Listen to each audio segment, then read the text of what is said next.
नमस्कार, मैं हूं नरेश वत्स। सत्य बहुमत में आपका स्वागत है। राजनीतिक व्यवस्था, गठबंधन की राजनीति को किस तरह से मौजूदा राजनीतिक दल ठेंगा दिखा रहे हैं।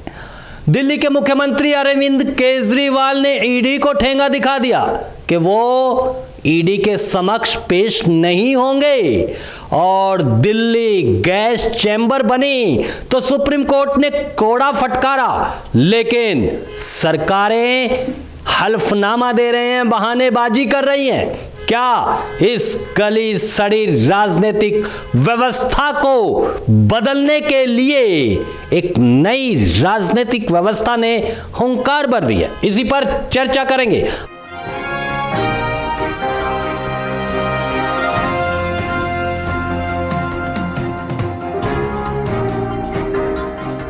हमारे साथ ब्रिजेश यादव हैं, जो कि एक जाने माने वकील हैं। मेरी बाई तरफ विकास झा हैं, जो कि लिखते हैं और राजनीतिक विशेषज्ञ हैं। मेरे साथ अजहर कादरी साहब भी हैं, जो कि पेशे से एडवोकेट हैं, और अर्जुन जी भी एडवोकेट हैं। पूरी तरह से राजनीतिक व्यवस्था को लेकर, या यूं कहूं गली सड़ी राजनीतिक व्यवस्था को लेकर एक नया आंदोलन चल रहा है सत्य बहुमत का। ब्रिजेश जी, आपसे सवाल करना चाहता हूं। ठेंगा दिखा रहे हैं इस राजनीतिक व्यवस्था को। मैं आपसे यह जानना चाहता हूं कि ये जो हमारी व्यवस्था है, राजनीतिक व्यवस्था, इसकी जो कमजोरियां हैं, इसका फायदा केजरीवाल साहब खूब उठा रहे हैं। हाँ, सबसे पहले तो आज जो हम यहाँ सत्य बहुमत के इस प्लेटफॉर्म पे इकट्ठे हैं और एक विचार विमर्श के लिए एकत्रित हैं कि राजनीतिक व्यवस्था जो देश में चल रही है उस पर क्या कहा जाए। उससे पहले मैं सभी आपके दर्शकों को और अपने जितने पैनलिस्ट हैं उन सबको दीपावली की हार्दिक शुभकामनाएं देना चाहेंगे। मैं राजनीतिक व्यवस्था पे चर्चा अगर हमें समझनी है कि राजनीतिक व्यवस्था क्या है, तो आपको एक शेर सुनाना चाहूँगा, छोटा सा सीधा शेर से शुरुआत करते हैं। आप भारत देश में कैग ने एक 2,70,000 करोड़ रुपए का सिगोफा छोड़ा तो सब भ्रष्टाचार मिटाने दौड़ पड़े। मंजिल एक थी, कारवां भी एक था दोनों का, और अन्ना भी एक ही थे, तो फिर आपस में कुछ ही दूर चलकर लड़ क्यों पड़े। इसका मतलब समझिए।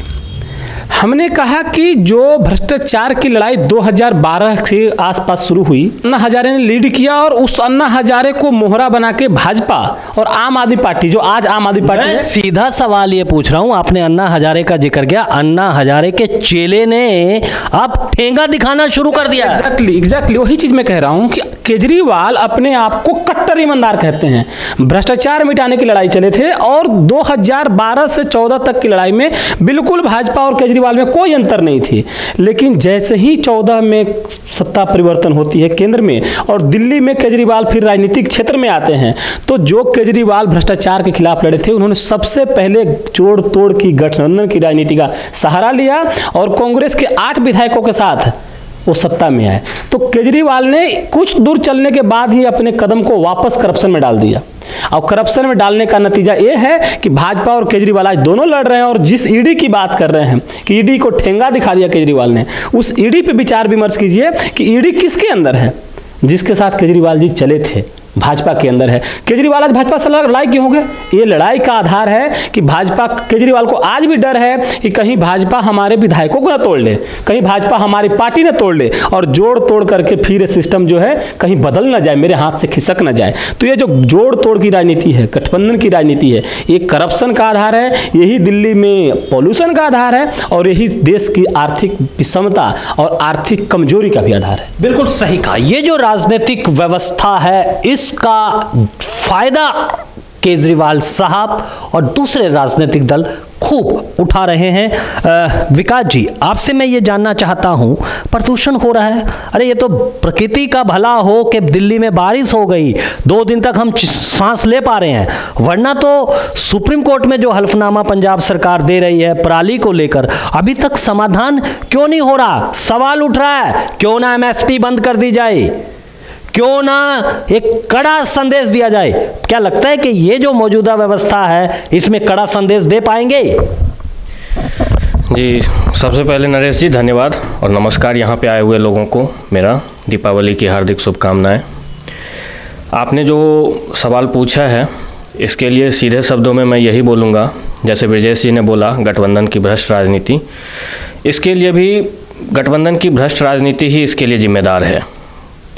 अब देखो यहाँ पे जैसे गवर्नमेंट का फॉर्मेशन हम करते हैं, दिल्ली में आम आदमी पार्टी की सरकार है और पंजाब में पहले आम आदमी पार्टी की सरकार नहीं थी, कांग्रेस की थी या फिर बीजेपी के साथ थी, प्रकाश सिंह बादल जो थे सैड के साथ उनकी सरकार थी। तो पहले आरोप और प्रत्यारोप किया जाता था कि पंजाब सरकार हमारी नहीं सुन रही है और दिल्ली की गवर्नमेंट जो है इसके लिए जिम्मेदार नहीं है।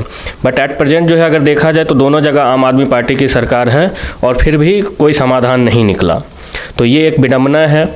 दूसरा जो है हरियाणा और यूपी में, हरियाणा में बीजेपी की सरकार है, यूपी में भी बीजेपी की सरकार है, ठीक है। तो उन पे भी आरोप लगते हैं कि वो हमारा सपोर्ट नहीं करते हैं परेली में कंट्रोल, परेली जलाने के लिए जो कंट्रोल होना चाहिए लोगों पे, फार्मर्स पे जो कंट्रोल होना चाहिए वो नहीं कर पा रहे हैं। तो मैं ये जानना चाहता हूं विकास जी आपसे कि ये जो बातें तो हमें पता है कि गठबंधन की राजनीति में यही खेल चल रहा है, लेकिन इसका समाधान क्या हो सकता है? आखिर कितनी हद होती है प्रपंच की, झूठ की? ये जो राजनीति है ये कहां जा रही है? समाधान जानना चाहता हूं। इसका तो एक ही समाधान है सर कि गठबंधन की जो भ्रष्ट राजनीति है, राजनीतिक व्यवस्था जो चलती आ रही है उसको बदल दिया जाए। उसको बदलने का एकमात्र समाधान है सत्य बहुमत। सत्य बहुमत एक विचारधारा है, एक सोच है जो ये सोचती है कि जो मतदाताओं के बहुमत से सरकार बने, सांसदों के बहुमत से जो सरकार बनाने की प्रक्रिया पिछले 75 सालों में चलती आ रही है, इसका ये विरोध करती है। गठबंधन की जो भ्रष्ट राजनीति है जो आप बोल रहे हो वो तो तभी जाएगा ना जब संसदों के बहुमत से सरकार बनती जो आ रही है उसे हम बदल देंगे। कुछ चंद पैसों को हम दे करके या फिर कुछ कैश एंड काइंड में हम क्या करते हैं, सांसदों को खरीद फरोख्त करते हैं, जिसकी वजह से हमें 272 का जादुई आंकड़ा चाहिए और जिनके पास 272 सांसद मिल गए वो सरकार बना लेता है। बट आपने कभी ये देखा कि मतदाताओं के बहुमत को आपने काउंट किया? वोटर्स की यहाँ पे बहुमत की बात है, तब तो democracy means counting the heads.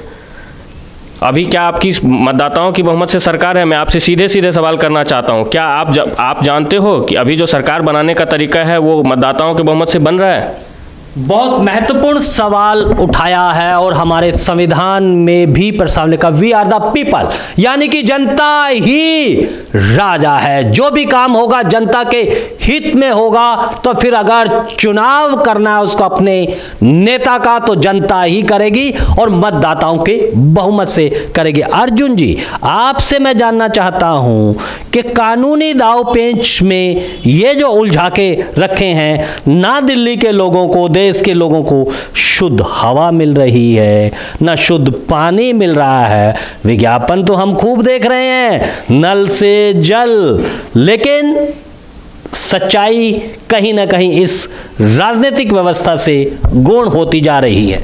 जी बिल्कुल। सबसे पहले तो आपको धन्यवाद और यहाँ पे जो भी पैनलिस्ट हैं उनका मेरा नमस्कार और दर्शकों का भी मेरा नमस्कार। कल दीपावली है तो दीपावली की ढेर सारी शुभकामनाएं आप सभी को।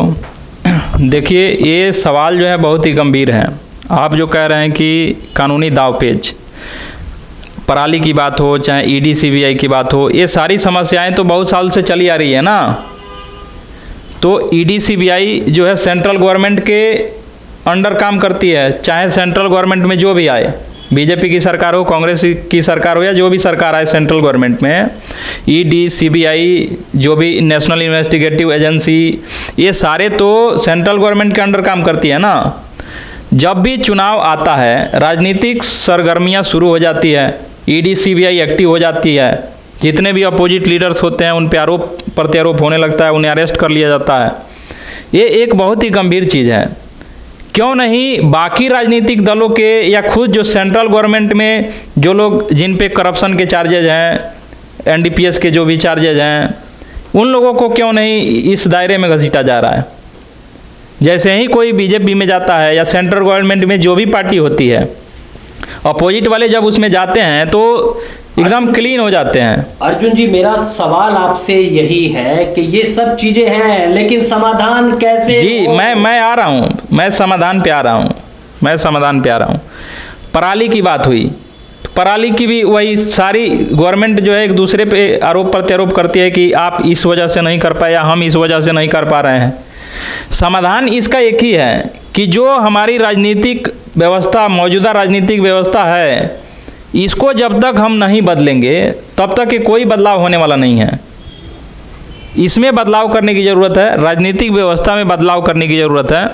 हमें एक पार्टिसिपेटिव डेमोक्रेसी बनाने की ज़रूरत है जिसमें जनता की भागीदारी हो और जो हमारे चुने हुए कैंडिडेट हैं उनकी रिस्पॉन्सिबिलिटी हो, अकाउंटेबिलिटी फिक्स की जाए।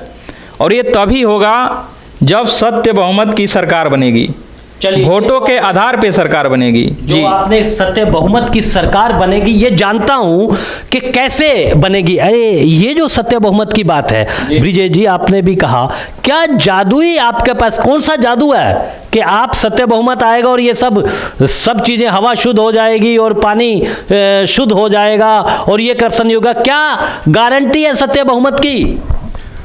सत्य बहुमत की गारंटी ये है कि सत्य इसके साथ लगा हुआ है, सिर्फ बहुमत नहीं है। पहली बात, जो बहुमत हमारा संविधान में है कहीं भी डिफाइंड नहीं है। दूसरी बात, तीसरी बात कि जो जनता है जिसको साफ पानी चाहिए, जिसको साफ हवा चाहिए, वो इस महत्व को समझ जाएगी कि साफ पानी और साफ हवा हमें देगा कौन।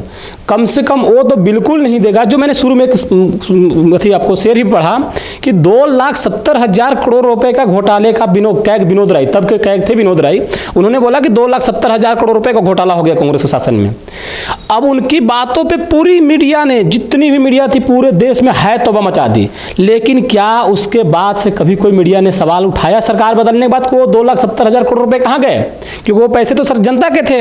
एक मिनट सर, तो जनता के थे। तो सत्य बहुमत अगर होती तो जनता से वैसे धोखेबाजी नहीं होती, सरकार जोड़ तोड़ से नहीं बदलती। और सिर्फ इस पे नहीं चलता कि ये सरकार बदल के दूसरा सरकार ला दे, सरकार 10 विधायकों को खरीद के, क्योंकि जो 2,70,000 करोड़ रुपए गए वो विधायकों को खरीद फरोख्त में गए, वो गठजोड़ की राजनीति के लिए गए, वो जोड़ तोड़ के सरकार बनाने के लिए गए। वो 272 का जो जादुई आंकड़ा है तथाकथित, जिसका कहीं कोई रेलेवेंस नहीं है, कहीं कोई वैलिडिटी नहीं है संविधान के द्वारा, ठीक है, उसको पार करने में और उसको क्रॉस करने में लगाया गया। और इसी के कारण जो है साफ नहीं हो पाया। और एक बार सत्य बहुमत अगर सच में डिफाइंड हो जाए तो जनता अपने आप इस महत्व को समझेगी और वैसे प्रतिनिधि को चुन के भेजेगी।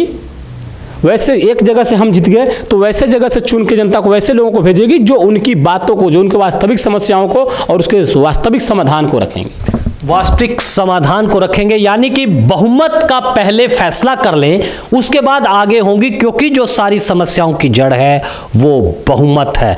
मैं विकास जी के पास आऊंगा, लेकिन सबसे पहले मैं जाऊंगा अजहर कादरी साहब के पास। कादरी साहब, ये जो राजनीतिक व्यवस्था है, आपने सबको देख लिया, ये तो तय हो गया कि इस राजनीतिक व्यवस्था में बड़ी खामी है। जब तक इस राजनीतिक व्यवस्था को नहीं बदलेंगे, नया युग, नई रोशनी नहीं आ सकती। सबसे पहले नरेश जी बहुत बहुत शुक्रिया मुझे एक अपॉर्चुनिटी देने के लिए, और यहाँ पर मौजूद जितने भी पैनलिस्ट हैं सबको दीपावली की शुभकामनाएं देता हूँ। जो कि आप जो नरेश जी बोल रहे हैं कि जो बदलाव होना चाहिए, ये 70 सालों से, जब से हमारा देश आज़ाद हुआ, हर एक नेता बोलता है कि बदलाव होना चाहिए। लेकिन जब वो पावर माता, मैं एक मिसाल देता हूँ, जब अन्ना जी ने जब बड़ा आंदोलन किए थे जब दिल्ली में, तो बहुत लोग जुड़े थे, जिसका क्रेडिट केजरीवाल जी ने लिए और दिल्ली में सरकार भी बनाए। लेकिन दिल्ली में सरकार बनाने के बाद क्या हुआ, फिर क्या हुआ, धीरे धीरे फिर वो भी उसी चीज़ पे आ गए। लेकिन जहाँ तक ईडी और सीबीआई की बात है, मैं इस पे थोड़ा, इसके बाद मैं क्लैरिफाई करूँगा। मैं ईडी सीबीआई पे पहले बात अपना रख देता हूँ।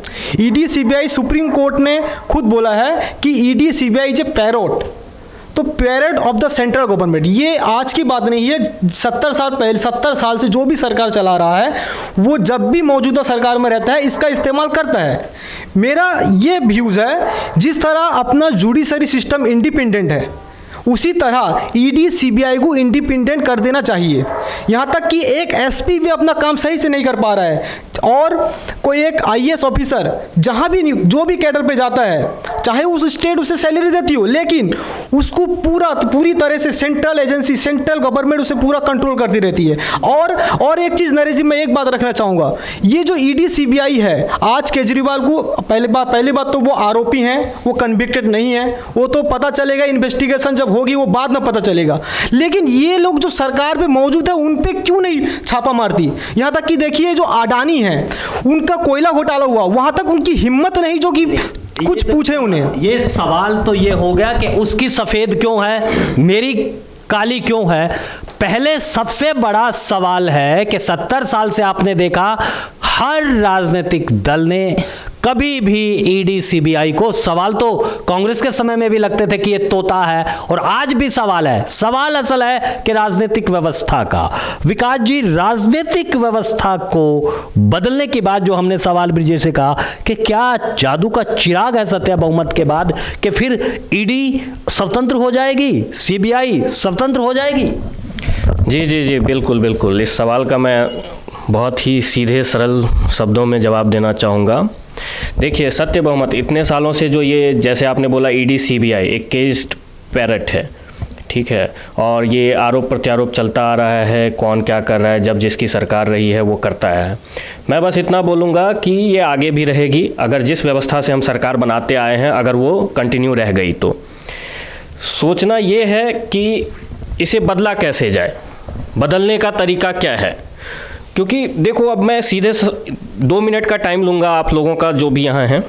मैं आप लोगों को एग्जांपल देता हूँ। फार्म बिल आया, देश की पूरी मीडिया और बहुत ही बड़ा सेक्शन जो था सोसाइटी का, वो उस फार्म बिल के पीछे प्रोटेस्ट में था।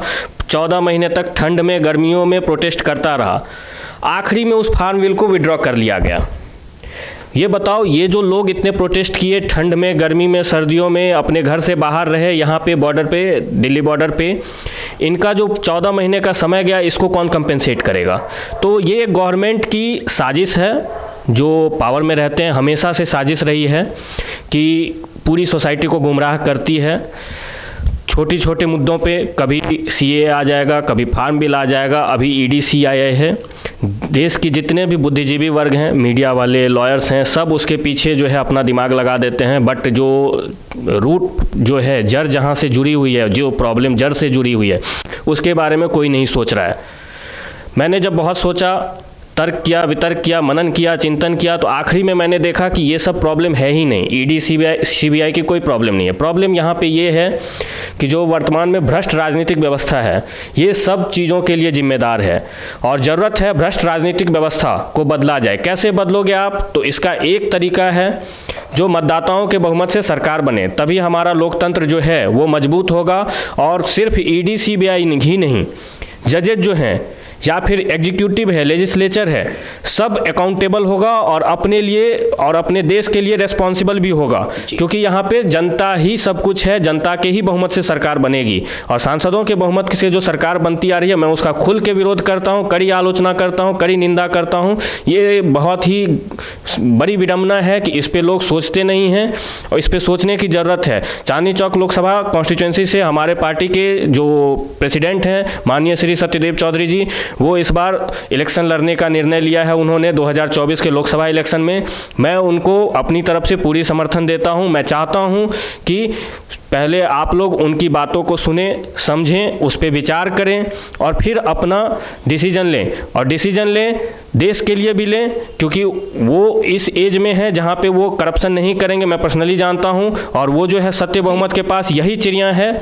ये आपने जो बोला एक क्या है, तो सत्य बहुमत के पास सबसे बड़ी ये है कि ये मतदाताओं को मजबूत बनाने की बात कर रही है, जो कि मतदाता अभी मजबूत नहीं है। इसी के साथ मैं अपना, तो किसी का यह है कि चिरागों के बदले मकान जल रहे हैं। नया जमाना, नई रोशनी है, और वो रोशनी है सत्य बहुमत की कि आप एक बार बहुमत का फैसला कर दीजिए, उसके बाद सभी समस्याएं स्वतः ही दूर हो जाएगी। क्योंकि वोटों के बहुमत से जब सरकार बनेगी तो किसी भी तरह का पाप मैं इसलिए कह रहा हूं कि ये आज की जो राजनीति है वो जनता के साथ पाप कर रही है, प्रपंच कर रही है। आपको यह कार्यक्रम कैसा लगा, इस पर अपनी राय जरूर दीजिएगा। हाँ, अगर आपने हमारा चैनल सब्सक्राइब नहीं किया है तो सत्य बहुमत चैनल को भी सब्सक्राइब कीजिए। और आज के लिए बस इतना ही। आप सभी हमारे साथ जुड़े, आप सभी का बहुत बहुत धन्यवाद।